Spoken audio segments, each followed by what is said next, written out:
Just answer. We're going live, going live. We are live. We'll give it a minute to get everybody in here. Sergeant Hart here for Mad Monster. We got Mark. What's going on, Mark? Hey, everybody. Good to see you. We got Zoe joining our panel, fellow horror nerd, Mad Monster, creepy girl. What's going on, Zoe?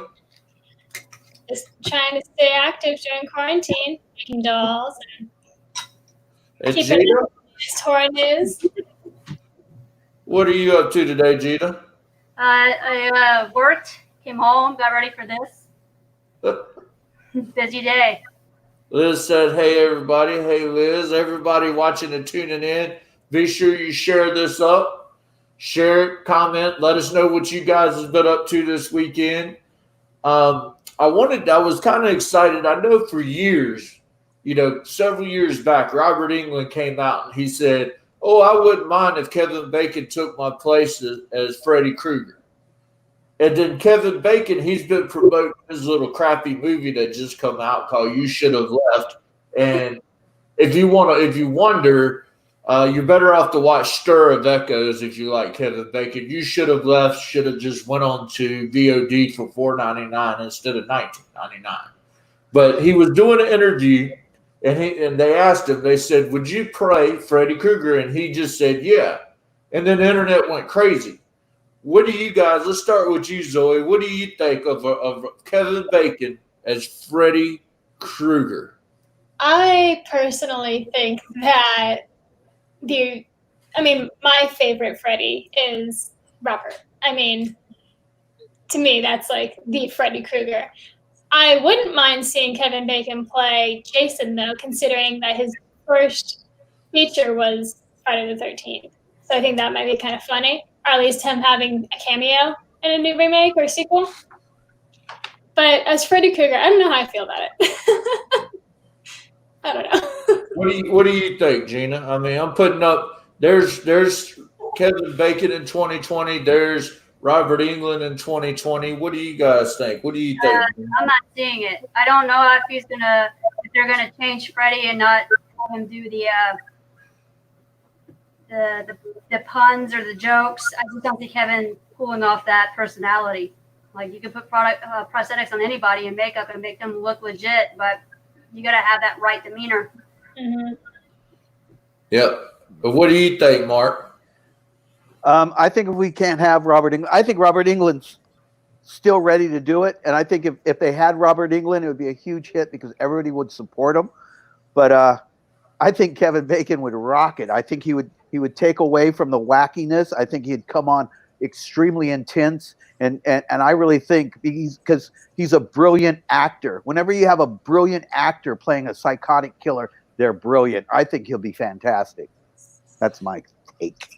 Now, Dennis says he could do it with very little makeup. Shame on you, Dennis. And Dan says no Kevin Bacon. And Angela says Kevin Bacon is a really great actor. Yes, there's no denying he's a great actor. I think we already saw the backlash of trying to take the Nightmare franchise to a more serious and dark path, and people seem to not like that as much. Yeah. Yeah, I think that when we look at Freddy Krueger, for me, he came along at a time when killers didn't really talk. Mm-hmm. You had Jason dominating the horror icon. You had Michael dominating it. And then here comes this wisecracking Freddy, who's not only slashing you to death, but he's talking junk to you while he's doing it and making some pretty crazy and corny jokes. Absolutely. So I really don't – I love Kevin Bacon. I liked him in Sinister. I liked him in Stir of Echoes. He's now kind of went into what I call the Asian male genre of where, like, if they need a A/B list actor to do a horror movie to get foreign sales, they cast Kevin Bacon if they have the budget. Mm-hmm. But he's really not attracting the star power he used to. Right. And I don't know if he has that personality. I kind of agree with you, Gina. I think he's a great actor, but I don't think he can crack them one-liners like Robert Englund did. Right. Maybe Jim Carrey. Now, I think that's a great call. Jim Carrey would be rocking. Now, I tell you, if you must do Freddy, I think, I just saw Robert in February down here in Charlotte at Mad Monster. He looks great. Oh, yeah. The press is trying to say, oh, all these horror icons are aging. Well, I've seen Robert lately, seen Bill Moseley lately, seen Kane Hodder lately, seen Doug Bradley. They look great. Oh, for sure. Like, Bill still killed it in, like, Three from Hell. Like, just because they're aging doesn't mean they can't. Doesn't matter what they look like behind the makeup as long as they can wear the makeup. Yep. And I even asked Bill, because my pick, if I couldn't have Robert, I think Bill Moseley has the personality to crack the jokes.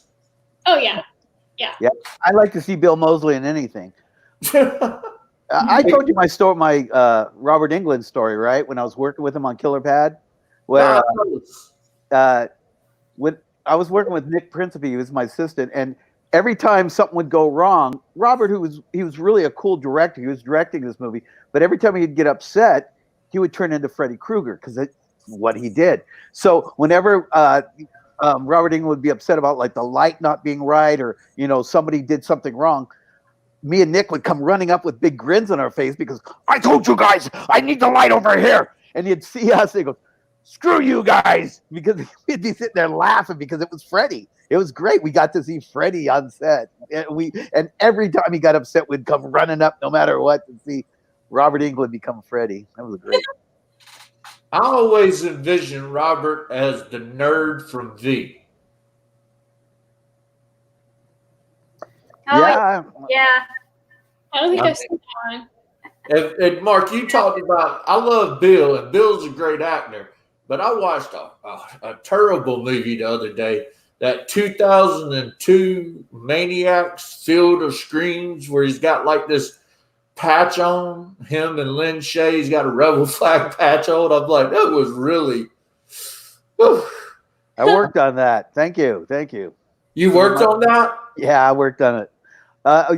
You know what I did do on that, and I'm not a big fan of that director, but what I did do that is I had just worked on the weapons on Devil's Rejects, and we were filming a 2001 Maniacs at Sable Ranch, and Rob was shooting a Devil's Reject. Kane Hodder was the stunt coordinator on Devil's Rejects, and I went to Eli Roth, who was on set really directing on down low, but it wasn't the other guy, but Eli tried to save it.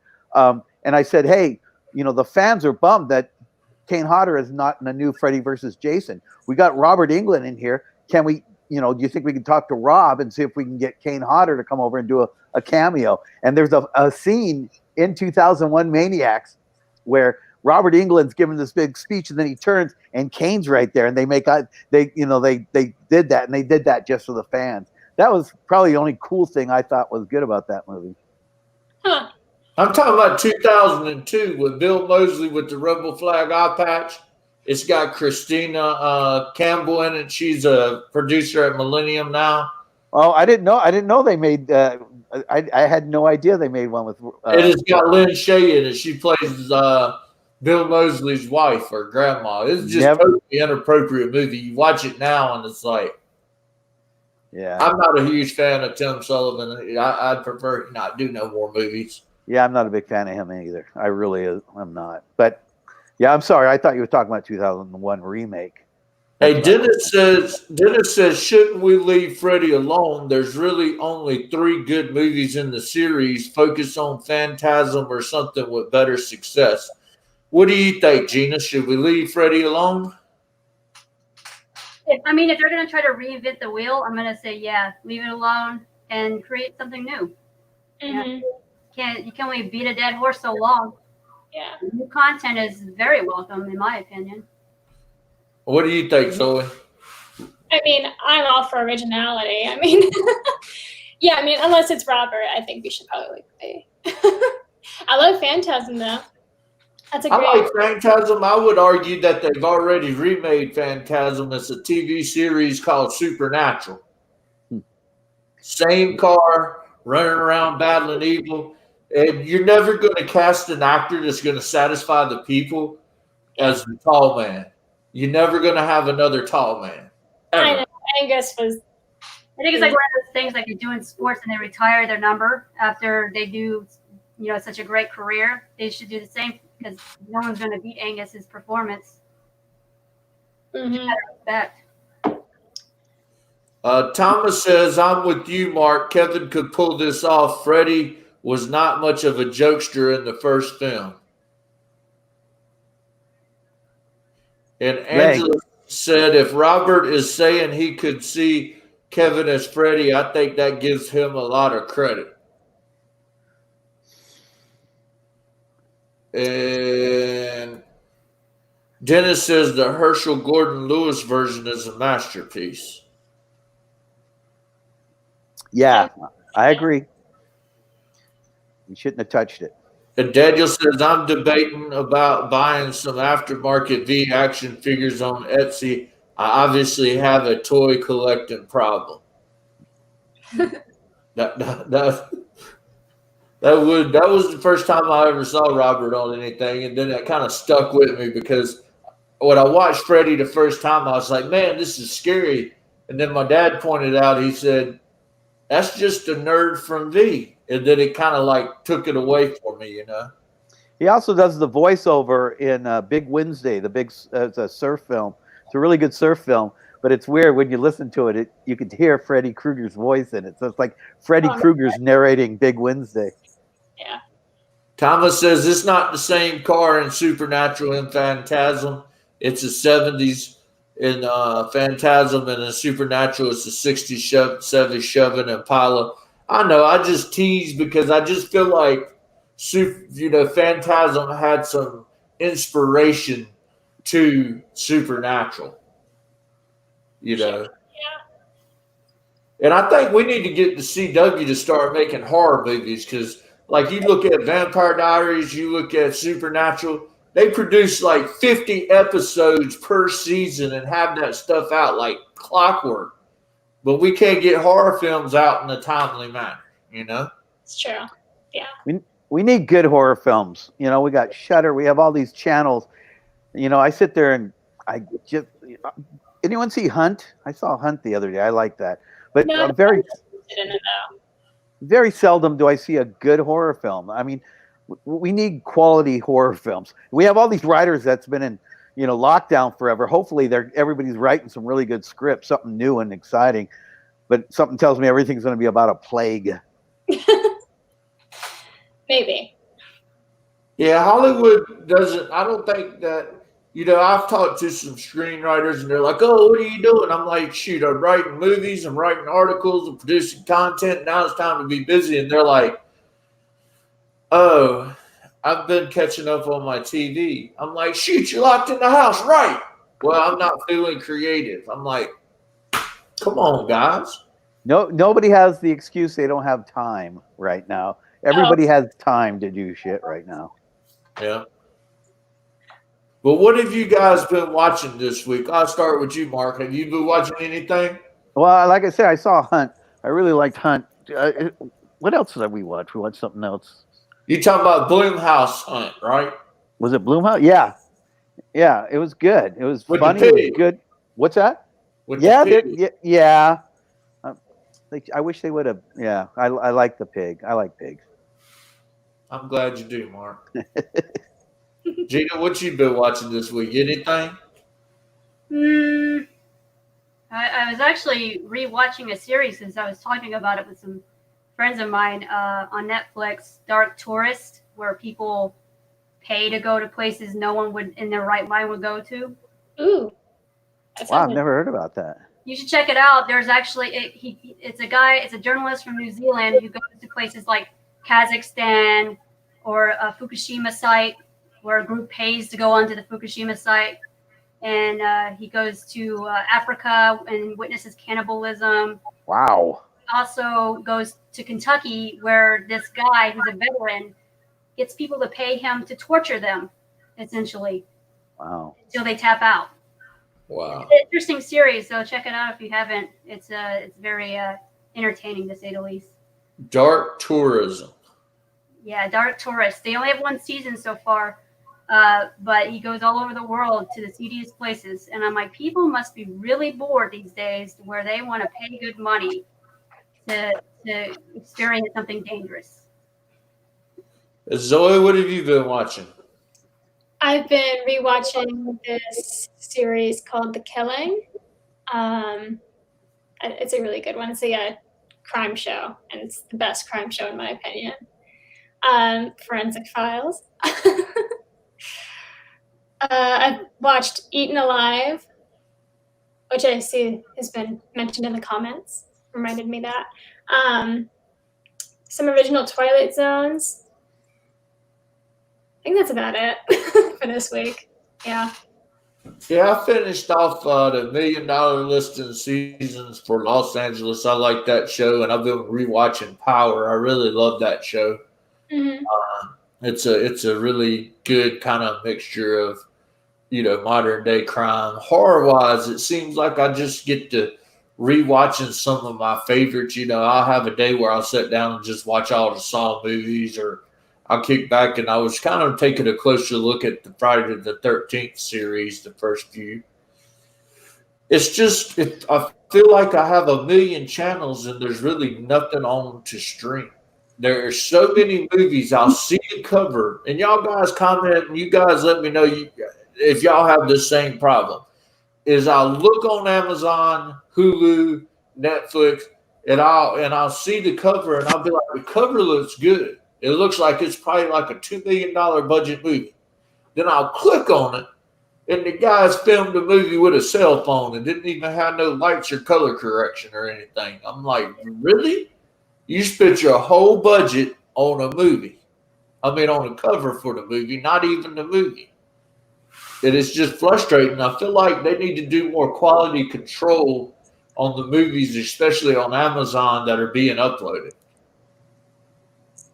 This is true. It reminds me of like in the 80s when they would hire Drew Struzan to do the movie posters, and that movie poster would be better than the actual movie. It would trick you into going and watch it. Like, what is this? It doesn't even match the poster. The poster's so great. Yeah. Has anybody been watching Penny Dreadful? The new Penny Dreadful? I have not seen it. It's not really. I'm curious about it though. It's not horror like the other one was, but it's good. I like it. I think it's good. The original, like the first one that they did a few years ago. Yeah, I love that one.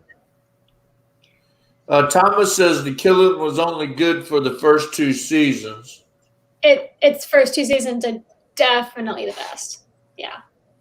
And Daniel says, I've been watching Vice Academy. I haven't seen that one yet. You haven't seen Vice Academy? No. Let me give you the best line in Vice Academy. Okay. You lied to me. You never made it with any zoo animals. It's the best line. I'll check it out. You know anybody that was in any of the Vice Academy films there, Mark? Yeah, I was in all of them. I also wrote the theme song for Vice Academy. So got to work with Linnea a lot. And Dad says, been needing my Mark Richardson fix. Thanks. Yeah, they're quality films. I did a lot of quality films out there. Angela says, Penny Dreadful certainly not as good as the first one, though. Yeah, that's very true. And then Dennis said, Daniel, did you get the Vice Academy trilogy on Vinegar Syndrome? It's a great set. Now, one of the things that I've been checking out is the new Twilight Zone and the old Twilight Zone. Are you guys Twilight Zone fans? Oh, yeah. I just started watching the first episode today. It's pretty good so far. I like it. I'm original Twilight Zone fans. I like the new Twilight Zone, but nothing like the old one. I like, Get Out. I like his films, but yeah, I'm not a huge Twilight Zone fan, new Twilight Zone fan. Mm-hmm. See, it's like the horror community is just ignoring the fact that they put out 2 seasons of pretty crappy Twilight Zones. And the problem with Twilight Zone, in my opinion, is when you let me back up. When you take an intellectual property such as the Twilight Zone, and you're a production company like CBS, and you get the rights to it, Okay, what worked about the Twilight Zone is that in its time, it was always very edgy for its time. When it first came out in the 60s, you were like, oh my goodness, because people were more easily shocked, I would argue, during that time period than now. I mean, now it takes a lot to shock the general public. I mean, really. So the writing on the original one, it's very hard to duplicate that in any sense. I don't even think I could, because you have to each episode have something very quirky that nobody ever sees. It's got to be like the Sixth Sense for every episode is the best way I could compare it. It's It true. does just so difficult to pull off, and I don't know if Jordan Peele is like, if they approach Jordan and say, "Hey, Jordan, you're doing great. We just want to license your name and give you executive producer credit, and you come in and shoot these 2 scenes." I don't know what level of contribution Jordan is actually contributing to the show, because he's got like 20 projects in the works right now. If you look at his IMDb, he's a very busy man. So I don't think it's being properly managed. What's your guys' opinion on it? I personally can't help but think that they resurrected the series after seeing the popularity of Black Mirror, which is a similar series, more current, dealing with futuristic issues of morality. And those episodes are very disturbing to me personally. Yeah, I think Black Mirror pulls it off. I like Black Mirror, and it's a lot edgier and stuff, But Twilight. I mean, Rod Serling. I mean, he wrote Planet of the Apes. This guy, he was such a brilliant writer. We just don't have anybody that brilliant anymore, unfortunately. Yeah, but you look at the time period. If you tell people in the 60s, hey, the astronaut's going to go into space, because didn't they just go into space in the 60s? Yeah. That was like, wow, okay, space. If you went out in public today and you said, hey, some monkeys is going to come down for space and take over the world, people would just look at you and be like, it's 2020. I mean, let's be real. I mean, we now had a killer virus. This weekend we had the Sierra dust storm. And then July, in a couple of days, Independence Day is coming. We're probably going to have some aliens invade. And Will Smith, we're going to need you to come on out and help us get rid of them suckers. I mean, it's just too hard. But go ahead. You need to equip a sci-fi writer, someone who's thinking ahead. Yeah, and I think people are like the Black Mirror, like you said, that pulled it off. And I think the Twilight Zone relied on the old Twilight Zone too much. And I was going to give you guys an example of this. Let me throw this back up here. Okay, right here you have the 1962 To Serve Man episode. And then you have 2020, You Might Also Like episode, which was a direct sequel to To Serve Man. And I was like, okay, did makeup artistry not, get any better? It's true. Honestly, looking at the comparison of being a makeup artist, the original looks better than the new one for some reason. Yeah, it's like, I mean, you work in props, Mark. What do you think of that when you compare it? Could you see it, the 1962 to the 2020? Yeah, I mean, that looks like they're playing an homage to that makeup. But if you're going to do that, you better kick ass. You better make it fantastic.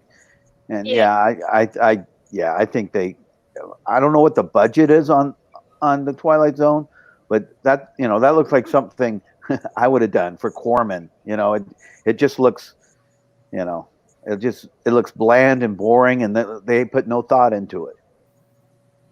Yeah, I mean, in the episode, it's like, okay, To Serve Man is obviously the aliens come down.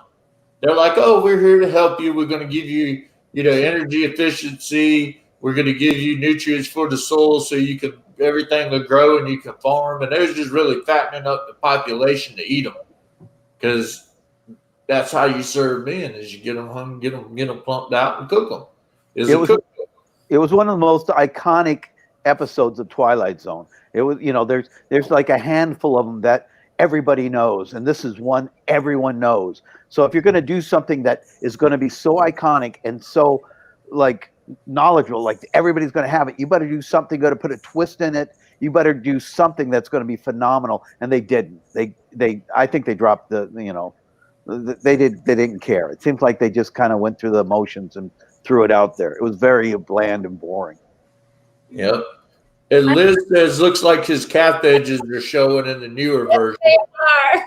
Well, that was something I was going to bring up and get a professional's opinion, Mark, and special effects makeup. I think it's more challenging these days to pull off things like that when things are filmed in 4K. Mm-hmm. There's no room for error. It's just too high def. When you go and watch an old movie like Back to the Future on a 4K TV set, like Doc's makeup is terrible on his neck. Like you see all of the flaws. There's no forgiveness. Yeah, but when they mix CGI with practical effects, it's brilliant. Sure. They could have been did something in there. They should have looked at this and said, we have this. What can we do to make this better, something cooler? And they didn't do that. There was nobody doing that. They just kind of threw it out there. And CGI is so easy now and so cheap. And as long as you do practical effects and you throw CGI on it to make it better, it's going to be great. And they did nothing like that. It almost looked like a community theater kind of costume. I don't think they're going to get a season 3. I think after season 1 wasn't well received, season 2 just got a little budget and they moved on and they just gave us season 2 and they're not going to do a season 3. Let's see. Yeah. The original Twilight Zone, they, with even though it had high ratings, they said they were going to get rid of it and they had to fight for it and they kept bringing it back. So maybe that's going to have the same kind of history. Yeah, I don't know. My advice to Jordan is like we really love you as a filmmaker. I do. I really liked the first film he did called The Stedford Wives. Get Out. And I really like Us, except for the whole Hands Across America. I think he needs to focus more on being hands-on onto the project. I know everybody's throwing stuff at him. But don't let them put your name on stuff that ain't got quality to it. This CBS show does not have quality to it. I'd like to see a horror comedy from that guy because he's super funny and he obviously knows horror. I think he could pull it off. Something funny, like a American Werewolf in London or Shaun of the Dead, something like that. I think he could rock that. I think it'd be really good because his comedy's off the hook too. Oh, for sure. Yeah, and he's also executive producing Candyman. Yeah. With the first-time director that he handpicked. So that doesn't give me much faith. I just don't get excited about the remakes no more. Yeah. Yeah. I'm sorry.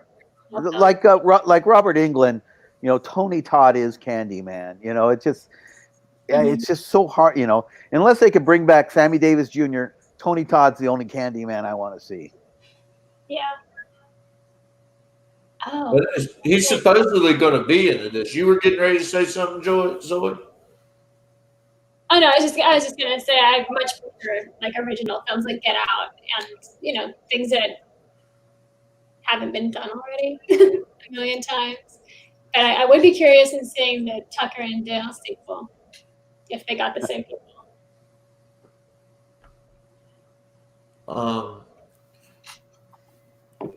I just hope one of the things I think is going to hurt Candyman is Cabrini Green's the housing project that was featured in the original Candyman has been tore down. So you're really not going to get the same look as the original film. and I guess supposedly they're probably going to cover what really happened in Chicago, which is now a lot of that area is high dollar housing, and maybe Candyman's running around with the high dollar people now.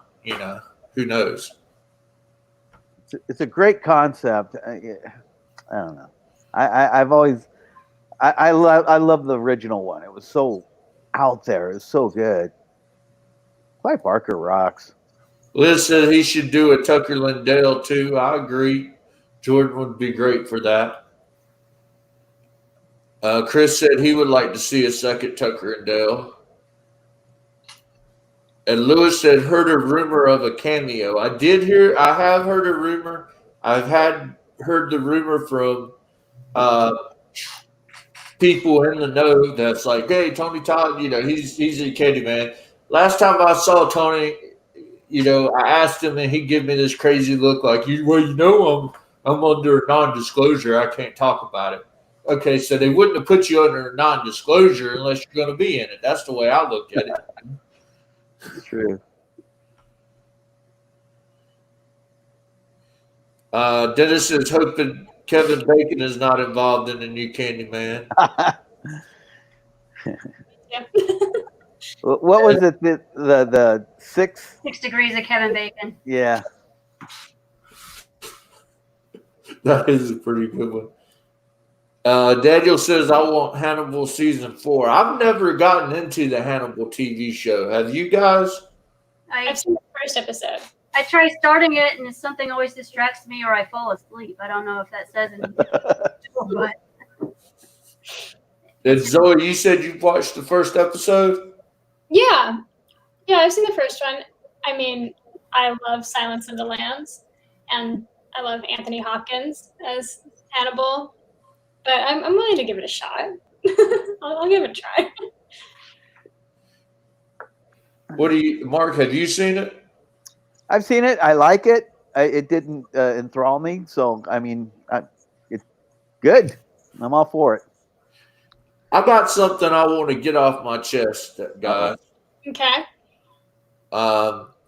This is something kind of ticked me off this week, and I just want to bring everybody's attention to it so they don't make the same mistake I did. A couple of months back, Tom Savini came out with this post on Twitter. Says, you've asked, we answered. Hockey mask, personal protective mask now available. Contact DM his assistant, Jason, for details. So I saw that. Several of the horror blogs ran an article about it. Tom Savini, COVID-19, Jason hockey mask. So I was like, great. So May 19th, I messaged Jason and I said, are you guys still taking orders for the hockey masks? And he said, yeah. He's like, they'll be out in a week or two. He's like, they're $60. PayPal me the money. I PayPal'd him the money. 3 weeks went by, nothing. 4 weeks went by, nothing. Then I messaged them, and they're like, oh, we've gotten so many orders. We're so busy. It's going to be another 2 to 3 weeks. But yet they're still selling masks. And even Tom is advertising, they're coming out with even more masks. This new design here he's posting on his Instagram. And I think that's not the way to do business, is to take people's money in the horror community and not provide the product, especially when you have people out here that are waiting for this product because now masks are required in certain states. Now, some people stood up and said, hey, Tom don't know nothing about this. Bull crap. Tom's name is all over this, and he needs to come out and address this. You took people's money. And now you're putting people off. You need to, you told me in a DM when I ordered it that it was going to be 1 to 2 weeks. And here we are, May 19th. Here we are, what is it, the 26th to 28th, and nothing. And they offer no customer service. I've had other horror fans in my DM telling me that they've done the same thing. People that's ordered it as early as the 1st of May. And haven't gotten nothing. And I just don't think that's the right way to do business. And Tom, you need to get out and address this. That is definitely bad business. They should have cut it off. or did a pre-order with whatever inventory they had, because I'm sure it's time intensive. I'm sure it's a time intensive product, and anything with Tom Savini's name on it is definitely going to bring a demand. Mm-hmm. The longer you make your fans wait, the more upset they're going to get if you don't address them. Plus, putting out new content at the same time, I would be upset. $60 is a lot of money for these times right now. A lot of people are out of work, and you're supporting your cause. Mm-hmm. That's the reason I rock London 1881 Christopher Ott's masks are brilliant. What's that? 1888. Sorry, 1888. His masks are amazing, and he's got such a quiver of them. You guys had to have seen them. They're fantastic. Christopher Ott's 1888, London 1888. That's the shit. Yeah. That's all I wear. Well, I mean, you kind of stole what I was going to say. Uh-oh. Because oh, nice. You can look on here. I hit them up and I said, and they don't pay me nothing. They're not a sponsor. They're not, they're just a horror vendor that puts out good products. And I looked out here at London1888.com. He's got every kind of horror mask available. They're the best. I love them. One day later after I ordered it, I got a tracking number.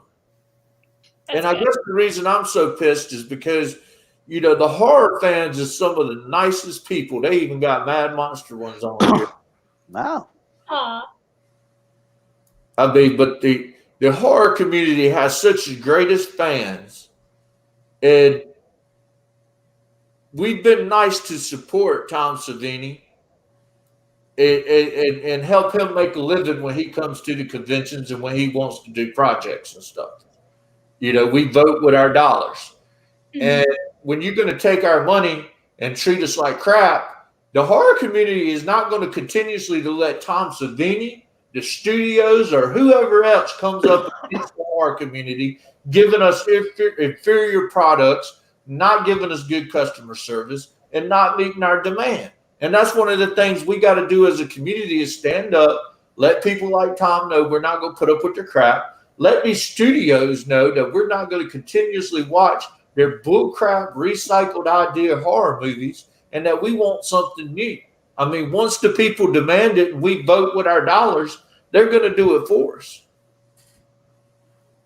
And I'm sorry. Chris says, can you say the site again?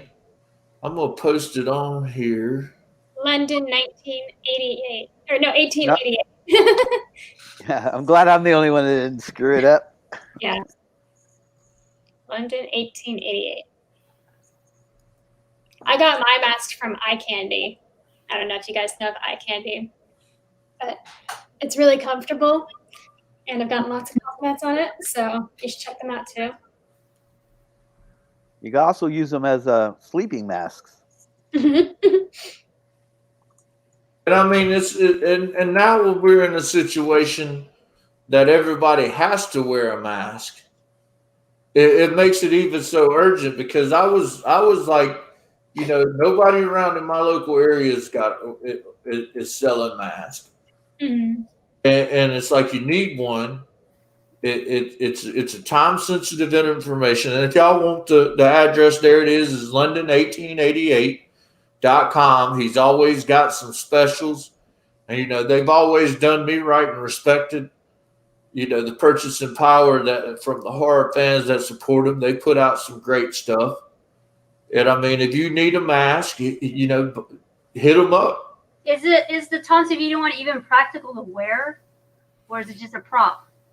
No, it's actually like when I DM'd them. Let me pull this up. The DM. I mean, he sent me a whole sales pitch.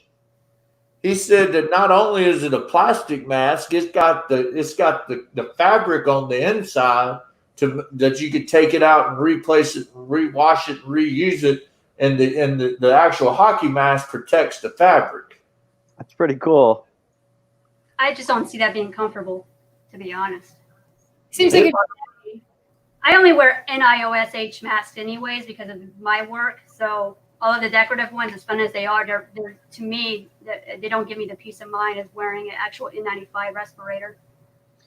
I remember I used to always have to do atmosphere smoke. I'd do like the foggers or things like that. And the makeup girls or the hairdresser girls would always complain and would give them the dust mask, and that would have pleased them. But they don't do anything. But it'd be so funny. They'd be outside smoking, bitching about the the OSHA approved fogger. I can't believe we have to take that into our lungs every day. Smoking all their cigarettes. I used to shake my head. Yeah, background people used to get bumps for it. They used to get like $50 a extra bump for putting up with the smoke. Lewis said, man, Tom Savini at Texas Frightmare, one of my favorite experiences, and so disappointed. Ah, That's a bummer. I've never met him. And Vicky says, very nice mask here in Missouri. They made it so mandatory starting Monday. Every business you have to wear one. And I think it's odd that people in the horror community bitch about wearing masks. I mean, it's an opportunity to wear a mask. It's like I'm all for it. I have like all these creepy ass masks, and I love it. I think it's going to be the new norm. Wearing creepy masks every day. Every day is Halloween. I know. Hell yeah. Chris said, I met him at Mad Monster one year. It was not a pleasant experience. Wow. And Dennis says, Tom Savini. Oh my God. Oh my goodness. And Rose says, wait, what happened? What happened, Rose, was I bought a mask from Tom Savini, / Tom Savini's assistant that Tom plugged. They said it was going to be mailed out 1 to 2 weeks. And then I ain't heard nothing from them except to say, hey, we've been busy and we've gotten so many orders we can't fulfill, so just be patient. I mean, don't sell something that is a direct response to an emergency. If it was just a horror collectible I was going to put on a shelf, that's one thing. But when you're selling something and saying, I'm selling personal protective equipment to you to protect you from a virus, you need to get off your ass and make it happen, Tom. I mean, Yeah. I'm sorry, guys. Let your people know when they'll be getting to you. Yeah, I mean, and that's one of the things, and I think that's the answer with the studios too. They keep putting out bad horror movies. Is we need to stop supporting them. And then once they realize if I want horror dollars, I need to cast people like Robert Englund. Because I see so many derogatory news articles, and you guys probably see them too. Hollywood Reporter, Deadline Hollywood, and they're being very ageist. I guess that's a word. It's a word I'm making the hell up. Ageist against our older horror icons. They're, Kane Hodder's aging. Bill Moseley's aging. It's an excuse because y'all want to pigeonhole in your studio favorites that play studio politics. And I'm sick and tired. I'm never going to watch another American Horror Story until they put a horror icon in it. I'm just tired of it.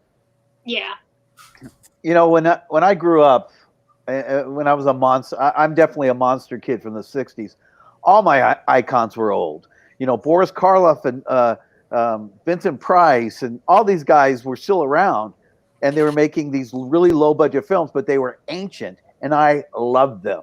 Boris Karloff was really, when he did The Grinch That Stole Christmas, he was old when he did that, but he was brilliant, with that voiceover. Like when I think of all my horror, like legendary horror icons from the classics, they all, they were all pretty old by the time, we started growing up. So, in fact, I'm getting old, so I think we should go with the old guys. We know more about horror than you young kids, you and your Wu-Tang Clan kids. Hey, Wu-Tang Clan ain't nothing to mess with. I know, I said that for you. What do you think, Zoe? I mean, what horror icon would you like to see back in there making movies again and bigger budget studio stuff? I mean, my favorite's Gunnar Hansen, but unfortunately he's not around anymore. Ooh. I'd like to see Sissy in something. Sissy Spacek. I mean, represent. It'd be really cool to see her make a little cameo or do something again. I mean, she's the best Carrie, and we don't see a whole lot of female representation when it comes to horror icons, and I think she really stood out. It'd be really cool to see her do something again. She was actually in something on Adult Swim. I think it was called Heart She Holler. Oh yeah, show. Very weird show, but yeah, I think she was in that show. She was a set dresser in Phantom of the Paradise. She was the set dresser. I love that film so much. Yeah, she met her husband there.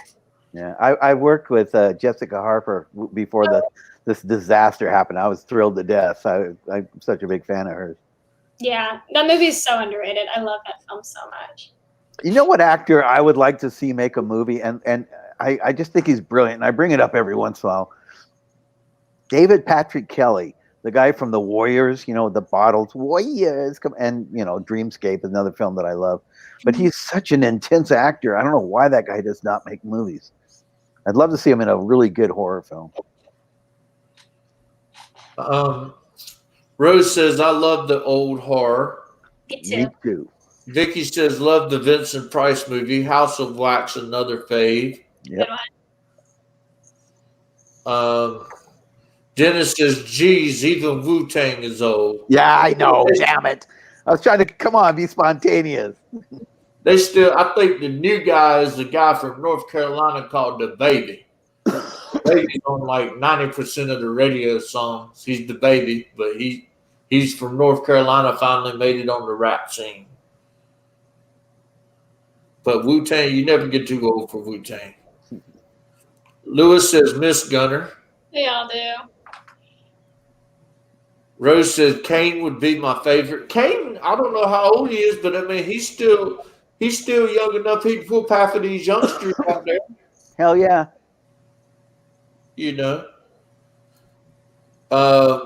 Dennis says, I'm doing a Gunnar Hansen podcast. Nice.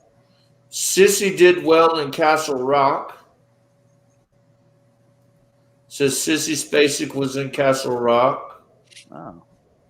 The original Fog, Creep Show 1, 2, and 3. Yep, Creep Show was one of my favorites. 3. I've seen the first 2. Old school Universal Monsters for the win. Hell yeah. Started it all. But I wonder how many people are actually watching the old school Universal Monsters movies, because I talk to a lot of youngsters and they're like, they'll buy the T-shirts, they'll share the memes, but they haven't really watched Frankenstein, Bride of Frankenstein, or the original Invisible Man. I mean, but when they do, when they are stuck at home or somebody makes them, they go to some vintage, theater when we used to, they're blown away.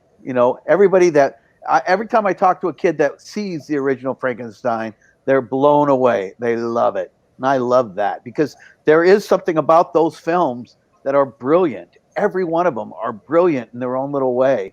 I eat, drink, and sleep the classics. I love them so much.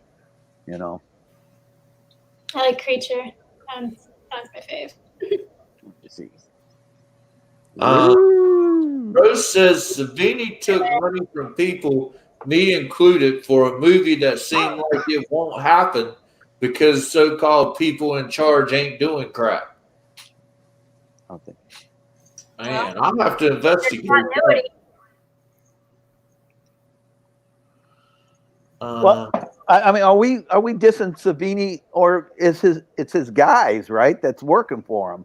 It's not. Well, you put like Savini on it. I'm gonna hold him responsible too because he's sharing it on his Instagram. That's true. Put your name on something, you better back it up. That's true. true. The buck stops at Savini in my thing because it's not Jason's studio, it's the Tom Savini studio. Any Power Ranger fans? I'm making all the original morphers again. Give me a call.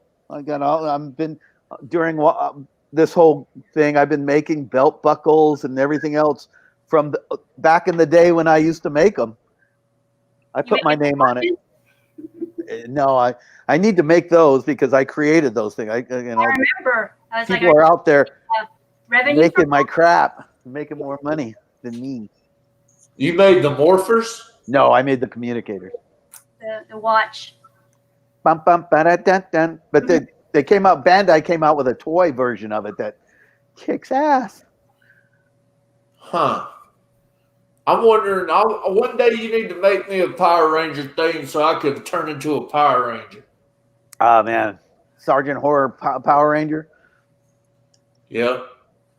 I want to be with the original ones and the Dino Supercharged ones. Hell, they were the best. Rose says, I would remake Nightmare City better than Savini. Wow. Vicky says, Stephen King, The Shining. Fucking great movie. Best. I watched that recently. Oh, I watch it once a month, I think. yeah. And Liz said, watch the original War of the Worlds, which was good. Not too bad. You know what movie I love? I love is Ghost of Mr. Chicken. You guys ever seen this? Don Knotts. Don Knotts movie, The Ghost of Mr. Chicken. It is so good. I love that movie. It's such a, it's one of those movies that if it's raining one night, you put that on. Just a great film to watch. It's so funny. Liz says, thanks for my coins, pogs, and picture, Mark. You're welcome, Liz. Daniel says, Mark always delivers on time and quality product. Hell yeah. Thanks, Dan. Amanda says, who loves Tales from the Crypts? Love the original. And Rose says, check out his Indigo. I'm going to check those out for you, Rose, and see what kind of research I can do. But, I mean, because, he did this product and stuff, but the guy is still a legend. You still, I respect Tom Savini in so many ways. I'm sorry that this is happening with his product, but, there's a lot of guys out there that I don't like personally, but I respect them for what they did, either acting or effects wise and stuff like that. I mean, I just think we need to bind together, whether it's Tom Savini or whoever. We as the horror community aren't getting the quality products and movies that we need. And I think we just got to demand it. Or do it ourselves. Yeah, I think in that case, like from people's experiences, is like one of those things where you always hear never meet your heroes. And it's unfortunate because it will tarnish someone's, opinion on a person.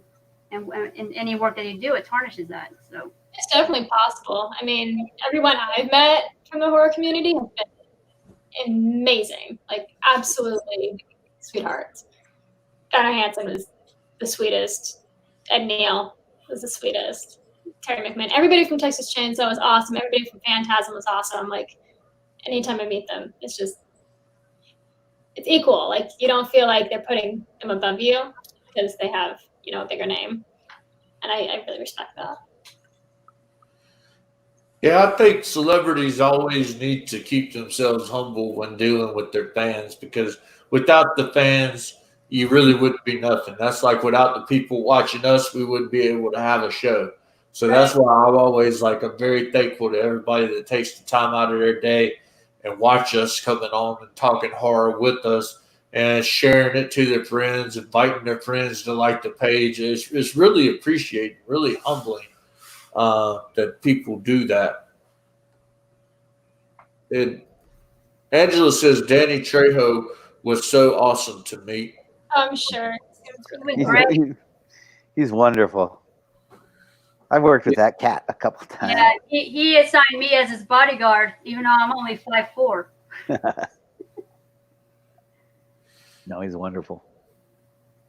Yeah, I always like seeing him in more stuff. I want to see when you say Daddy's name, it makes me think about Robert Rodriguez because they worked on a lot of films. And Robert had made this $7,000 budget horror movie. He shot it on a $7,000 budget, I think less than 2 years ago. Wow. Really been wanting to see that. Didn't Robert Rodriguez discover Danny? Like, what? Didn't that's how it went down? I I can't don't remember. think I know I've heard a story where he's talking about he was training somebody in a movie to be a boxer. And I think that was how he got his foot in the door, being like a trainer. But I'm not 100% who hired him first. I mean, I think I've heard people tell me, I've never met Danny, but I've heard people tell me that he's a tough guy in real life. He's not really acting. He's so nice. He's a sweetheart. He really, really is. He does a lot for people too, Yeah. Now, and makes great tacos. Oh, I know. Does he have a donut place too? Oh, really? I like well, he's got a taco place in LA. Yeah. Two, I think, 2 locations maybe. Trejo's Tacos. Super And he down. does vegan tacos as well. Yeah. Now I'm gonna have to try it next time I'll go out in LA if we ever come off of a quarantine. Yeah. Now, what do you guys have any plans for this week to watch?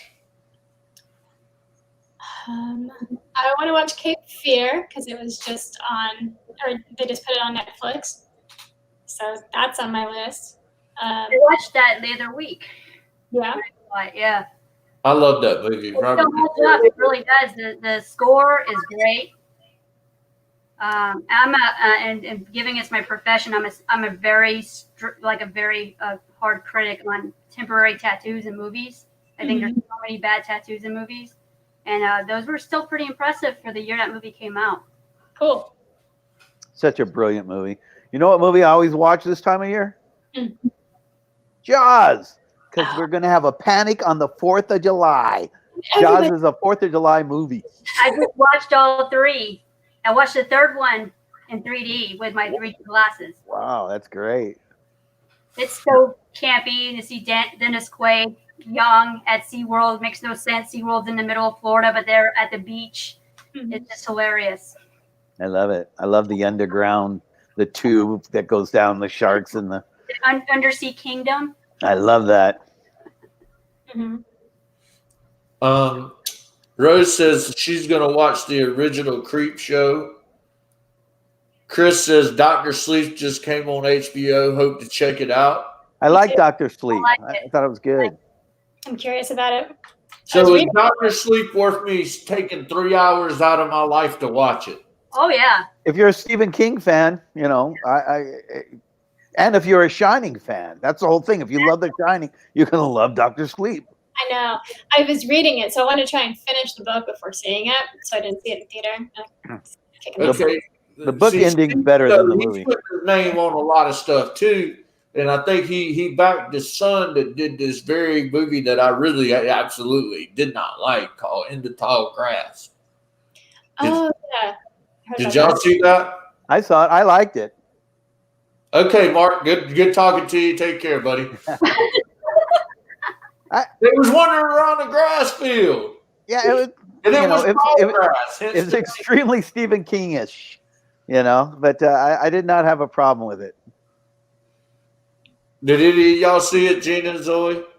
I did not see the trailer for it, and I was like, Yeah, I read the synopsis and I watched the trailer, and I was like, it kind of felt like a artsy, like A24 film, which I don't mind those. I just wasn't in the mood to watch something like that. Yeah. I was kind of like, I'll watch Children of the Corn and laugh more. I like Children of the Corn. Yeah, it's fun. Those were some creepy kids. Yeah. And they even creepy as adults. Yeah. Rose says, I've never seen Dr. Sleep. I want to. I'm doing you can do a 7. If you got Hulu, you can do a 7-day free trial of HBO Max. It should be on there. There's not much difference between the HBO Max and the regular HBO when you get it on Hulu.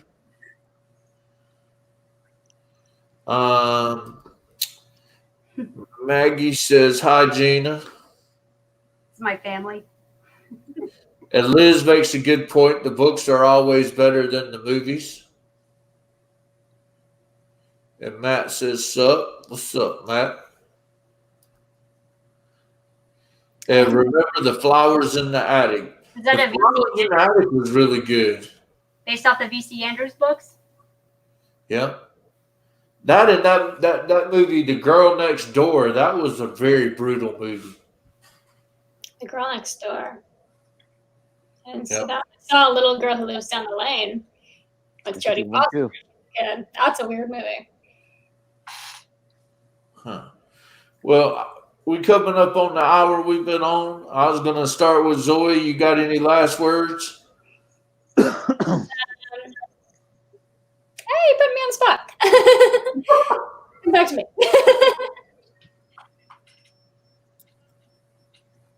Gina? Well, before the hour came up, I was going to bring up if anybody read the articles about the recasting of Furiosa and her origin story for Mad Max. Ooh.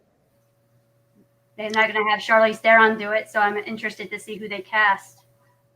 I did not know that they were going to do an origin story. That's pretty cool. Though. Do you know who's directing it? It's what's his name? The same guy who did Fury Road. It's going to be brilliant. It's going to be That's brilliant. saying, just trust him. He'll cast Done. the person. Still I'm sad there. to not be able to reprise the role, but yeah, I think it'll be a great. Yeah, role. I'm there. I love him.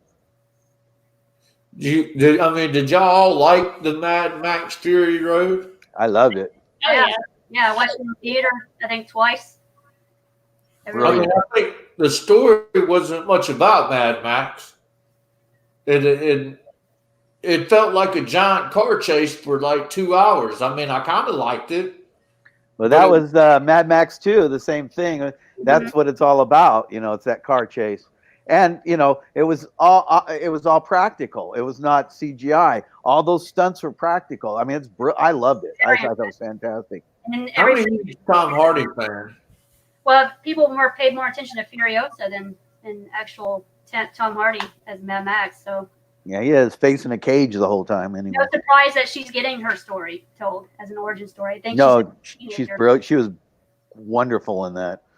When we did the What We Do in Shadows things for Mad Monster, they brought the makeup artist from New Zealand to do Peter's makeup, and he had a couple days to kill, and he asked me if he, because he surfs, he wanted to come hang out with me.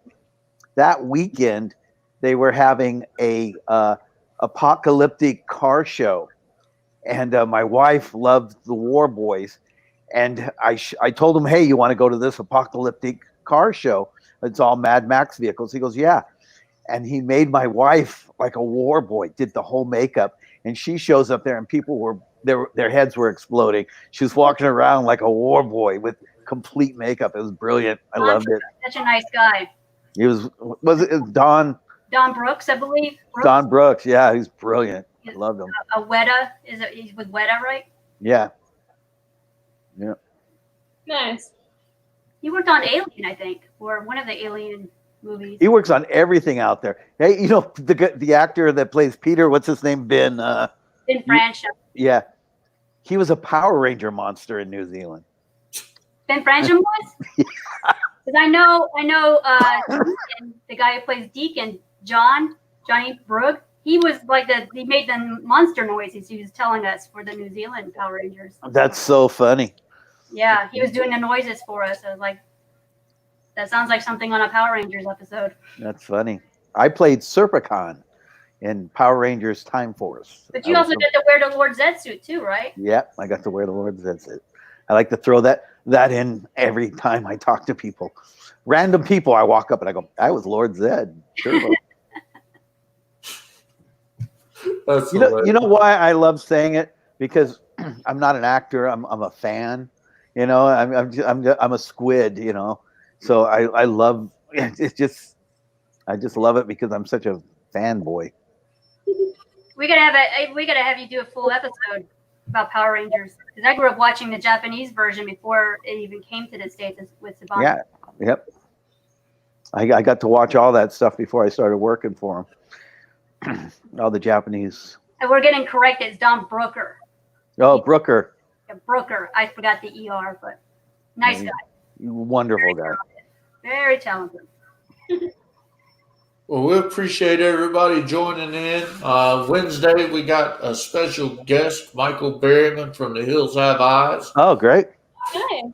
It should be interesting, but we appreciate all you guys watching. Be sure to share. Thank you, Zoe, Gina, Mark, for coming on. Thanks for having us. Everybody have a great week. All of us for Mad Monster, we're out. See you guys. Thanks for Thanks paying for watching. attention.